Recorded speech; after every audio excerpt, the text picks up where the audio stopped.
അവർ ഇരുവരും നേരെ പോയത് 4-ാം കുന്നത്തേക്ക് തന്നെ ആയിരുന്നു. അച്ചമ്മയെ കണ്ടതും ഗൗരി വേഗം അവരുടെ അടുത്തേക്ക് നടന്നു. എപ്പോൾ ഇറങ്ങിയതാ മോളെ? നിനക്ക് വിശപ്പൊന്നുമില്ലേ? മാളുട്ടി എന്തിയെ? അവർ വരുന്നുണ്ട് അച്ചമ്മ. വണ്ടിയിലെല്ലാവർക്കും സീറ്റ് ഉണ്ടാവില്ല എന്ന് കരുതി ഞങ്ങൾ വേഗം നടന്നു. ആദ്യമാണ് മറുപടി പറഞ്ഞത്. വരൂ, നമുക്ക് അത്താഴം കഴിക്കാം. വരാനുള്ളവരെ കാത്തിരിക്കണ്ട. യശോദാമ്മയാണ്. ഭക്ഷണം വിളമ്പുമ്പോഴേക്കും ഗൗരി അച്ചമ്മയുടെ റൂമിലേക്ക് കയറി ഫ്രഷ് ആവാനായി.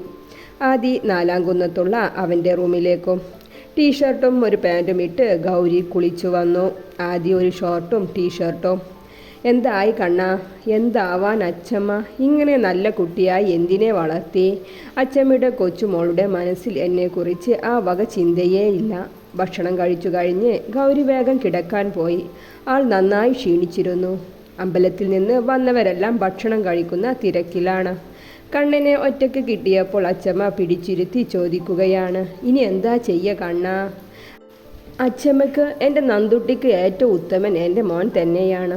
എൻ്റെ മോനെ അച്ചമ്മ ആദ്യം കണ്ടപ്പോഴേ അച്ചമ്മയുടെ മനസ്സിലും ആദ്യം ചിന്തിച്ചത് എൻ്റെ നന്ദുട്ടിയുടെ ചെക്കനായിട്ട് തന്നെ ആയിരുന്നു. അച്ചമ്മ ചോദിക്കണോ മോനെ? അയ്യോ ചോദിക്കല്ല അച്ചമ്മ. അച്ചമ്മ ചോദിച്ചാൽ അവൾ മുടക്കം ഒന്നും പറയില്ല. ഞാൻ അതല്ല ആഗ്രഹിക്കുന്നത്. ഞാൻ അവളെ സ്നേഹിക്കുന്ന പോലെ അവൾ എന്നെയും സ്നേഹിക്കണം അച്ചമ്മ. അവളില്ലാതെ എനിക്ക് പറ്റില്ല എന്നായിട്ടുണ്ട് ഇപ്പോൾ. അതുപോലെ എന്നെ ആഗ്രഹിച്ച് എൻ്റെ പെണ്ണായിട്ട് എനിക്ക് വേണം അവളെ. പറഞ്ഞു കഴിഞ്ഞപ്പോഴേക്കും അവൻ്റെ ശബ്ദം ഇടറിയിരുന്നു. എല്ലാം ശരിയാകും മോനെ. അവൾക്ക് എൻ്റെ കുട്ടിയെ വലിയ കാര്യമാണ്. അതാണ് ആരോടുമില്ലാത്ത അടുപ്പവും സ്വാതന്ത്ര്യവും എല്ലാം നിന്നോട് കാണിക്കുന്നത്. നിൻ്റെ കൂടെ തനിച്ച് ഈ രാത്രി അവൾ വന്നില്ലേ? അതുതന്നെ ഒരു ഉദാഹരണമല്ലേ മോനെ? ഞാനും അതെല്ലാം ചിന്തിച്ച് സമാധാനിക്കുകയാണ്.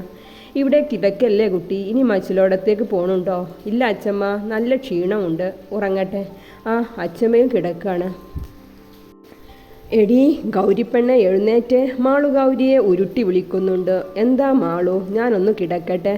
ഒന്നുകൂടി ബ്ലാങ്കറ്റ് മുഖത്തേക്ക് വലിച്ചു കിടന്നു അവൾ. വാ ഗൗരി, നമ്മുടെ അമ്മിണി പ്രസവിക്കുക അവിടെ.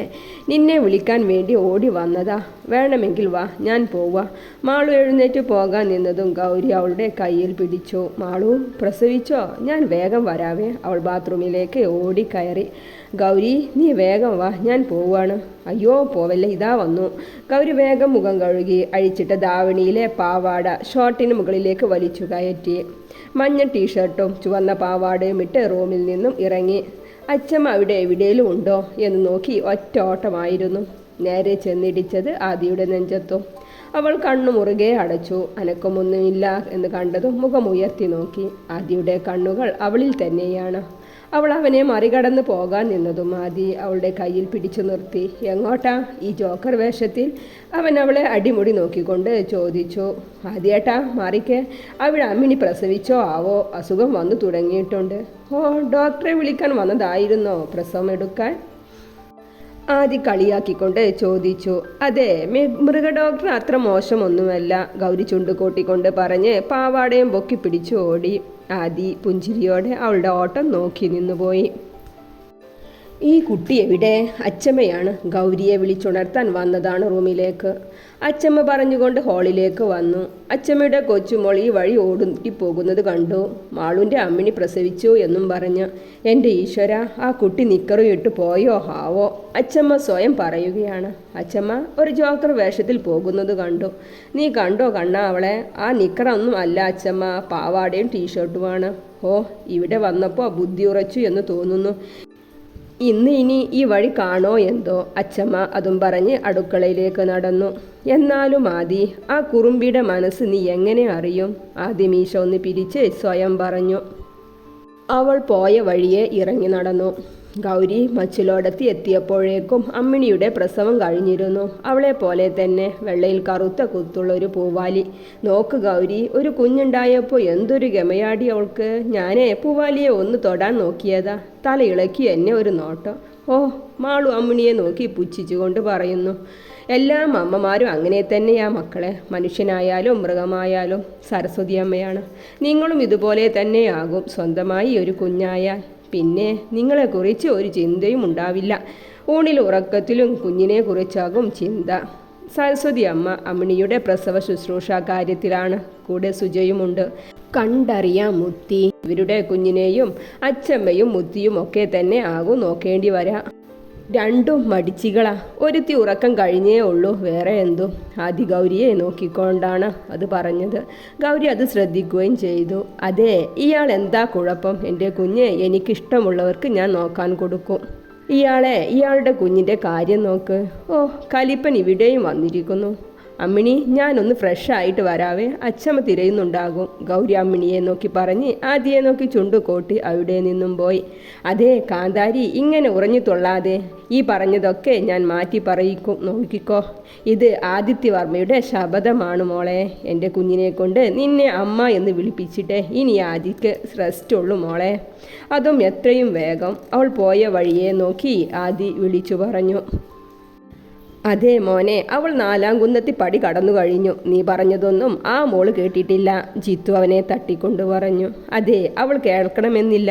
നിങ്ങളെല്ലാവരും കേട്ടല്ലോ. വേഗം ആ പോയതിനെ എനിക്ക് താ. മനുഷ്യൻ ഓരോ ദിവസം ഉണരുന്നത് ഇന്ന് ശരിയാകും നാളെ ശരിയാകും എന്നും കരുതിയ അവൻ പറഞ്ഞുകൊണ്ട് മുഖം കയറ്റി പിടിച്ച് മുറ്റത്തെ വളച്ചു കെട്ടിയ പടിയിലേക്കിരുന്നു. എടാ, ഈ പെൺപിള്ളരോട് നമ്മൾ സോഫ്റ്റായി പെരുമാറണം. നിന്റെ ഈ മുരടൻ സ്വഭാവം ആദ്യം നീ മാറ്റ്, എന്നിട്ട് അവളെ വളക്കാൻ നോക്ക്. ഒന്ന് പോടെ ജിത്തു, ഒരു അച്ഛൻ മോനോട് പറയോ ഇങ്ങനെ? എൻ്റെ കുഞ്ഞ്, ഇവൻ പറയുന്നതൊന്നും കേൾക്കണ്ട. എൻ്റെ കണ്ണനോട് ഗൗരിമോൾക്ക് ഇഷ്ടമുണ്ട്. അത് പുറത്ത് കാണിക്കാതിരിക്കാനുള്ള ഒരു മുഖമൂടിയാ ഈ ചാടിക്കളിയല്ല. സരസ്വതിയമ്മയാണ് അവനെ തലോടിക്കൊണ്ട് പറയുകയാണ്. മാളു, നീ അതിനെ വെറുതെ വിട്ടേ. പൂവാലിയെ തൊട്ടും തലോടിയും ഇരിക്കുകയാണ് മാളു. ഓ, അമ്മമ്മക്കും ഗമയാണോ?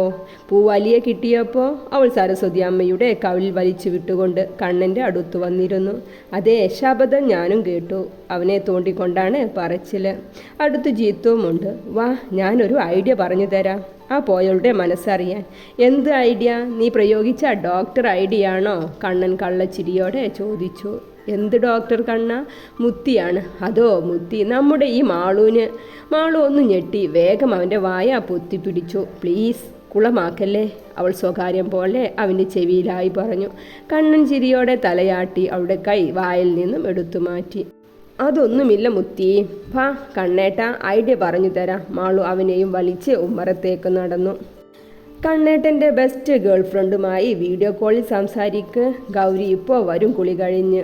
അവൾ എന്തൊക്കെയോ അവൻ്റെ ചെവിയിൽ മന്ത്രിച്ചു അകത്തേക്ക് പോയി. ഈ രാവിലെ ഇപ്പോൾ ആരെ കിട്ടും? അവൻ ചിന്തയിലാണ്.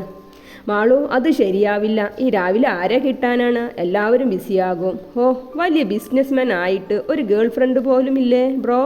മാളു അവൻ്റെ അടുത്ത് സോപാനത്തിലേക്ക് ഇരുന്നു കൊണ്ട് ചോദിച്ചു. ഈ പറയുന്ന നിനക്ക് എത്ര എണ്ണം ഉണ്ട് മോളെ? ആദ്യ അവളെ ഒന്ന് കൂർപ്പിച്ചു നോക്കിയാണ് ചോദിച്ചത്. ഓൺലി വൺ ബ്രോ, അതും തന്നെ ഇന്നലെ ഫിക്സ് ചെയ്തത്. ഓ, വലിയൊരു ഭാരം മനസ്സിൽ നിന്നും നീങ്ങി ഈശ്വര. അവൾ മേലോട്ട് കൈ ഉയർത്തി ഒന്ന് ദീർഘനിശ്വാസം വിട്ടു. നിന്നെയും ഗിരിയെയും സമ്മതിക്കണം. മനസ്സിലിട്ട് 4-5 വർഷം എങ്ങനെ കൊണ്ടു നടന്നു നിങ്ങൾ? ഞാൻ ഈ കുറഞ്ഞ ദിവസം കൊണ്ട് അനുഭവിക്കുന്ന മാനസിക സംഘർഷം, ഓ, ഇത് വല്ലാത്തൊരവസ്ഥയാണ് മോളെ. ഏയ് തളരാതെ, ഞാനില്ല കൂടെ, എല്ലാം ശരിയാക്കാം. ഗൗരി ഇവിടുന്ന് പോകുന്നതിന് മുമ്പ് അവളുടെ മനസ്സിൽ കണ്ണേട്ടനോട് എല്ലാം ഉണ്ടോ എന്നല്ലേ അറിയേണ്ടത്. അത് നമുക്ക് ശരിയാക്കാം. പിന്നെ ഉള്ളതെല്ലാം ഏട്ടൻ്റെ കയ്യിലാണ്. ഇന്ന് എന്നെ ടൗണിൽ കൊണ്ടുപോക്കോ. കല്യാണത്തിന് കുറച്ച് സാധനം കൂടി വാങ്ങാനുണ്ട്. നിങ്ങളുടെ ഡ്രസ് കോഡ് റെഡിയായോ? നിങ്ങളെപ്പോലെയാണോ ആണുങ്ങൾ? ഒരു മുണ്ടും ഷർട്ടും അവരുടെ ഒരുക്കം കഴിഞ്ഞു. ഓ, ആണുങ്ങളെ പറ്റി ഒന്നും പറയണ്ട. ഈ മുണ്ടും ഷർട്ടും പണ്ടത്തെ കഥ. ഇപ്പോഴത്തെ ഫ്രീക്കന്മാരെ പെണ്ണുങ്ങളെക്കാൾ കഷ്ടമാ. മാളു ചുണ്ടുകൊട്ടിക്കൊണ്ട് പറഞ്ഞു. ഉച്ചയ്ക്ക് ശേഷം പോകാം മാളു. നന്ദുട്ടിയെ കൂടെ കൂട്ടെ, എനിക്കൊരു കമ്പനിക്ക്. അതെ കണ്ണേട്ട, കമ്പനിക്ക് ഗിരിയേട്ടനെ വിളിച്ചാലോ? മുട്ടയിൽ നിന്ന് വിരിഞ്ഞില്ല. അപ്പോഴേക്കും പ്രണയം പിടിച്ച് നടക്കായിരുന്നു അല്ലേ? മാളു, കണ്ണേട്ടന് ഇഷ്ടായില്ലേ? മാളു മുഖം മാറിപ്പോയി. അയ്യോ എൻ്റെ കുട്ടി, എന്തിന് കണ്ണു നിറച്ച്? എൻ്റെ ബെസ്റ്റ് ഫ്രണ്ട് അല്ലേ അവൻ? അവനിൽ നല്ലൊരു കൂട്ട് നിനക്ക് തരാൻ ഏട്ടൻ്റെ അടുത്തില്ലല്ലോ. നിങ്ങൾ തമ്മിൽ ഇഷ്ടമാണെന്നറിഞ്ഞതും എൻ്റെ മനസ്സിൽ വലിയൊരു ഭാരം ഇറക്കി വെച്ച പോലെയാണ് ഞാൻ. എൻ്റെ കുഞ്ഞിനെ നല്ലൊരു ആണൊരുത്തൻ്റെ കയ്യിലേക്കല്ലേ കൊടുക്കുന്നത്? ആദ്യം അവളെ ചേർത്ത് പിടിച്ചുകൊണ്ട് പറഞ്ഞു. എൻ്റെ പെണ്ണിനെ എനിക്ക് വേഗം സെറ്റാക്കി താ മോളെ. അതൊക്കെ ഏട്ടൻ്റെ പെങ്ങൾ ഏറ്റു. സമാധാനമായി സ്വപ്നം കാണൂ. അവൾ അവൻ്റെ മീശ പിരിച്ചു വെച്ചുകൊണ്ട് അവിടെ നിന്നും 4-ാം കുന്നത്തേക്കോടി.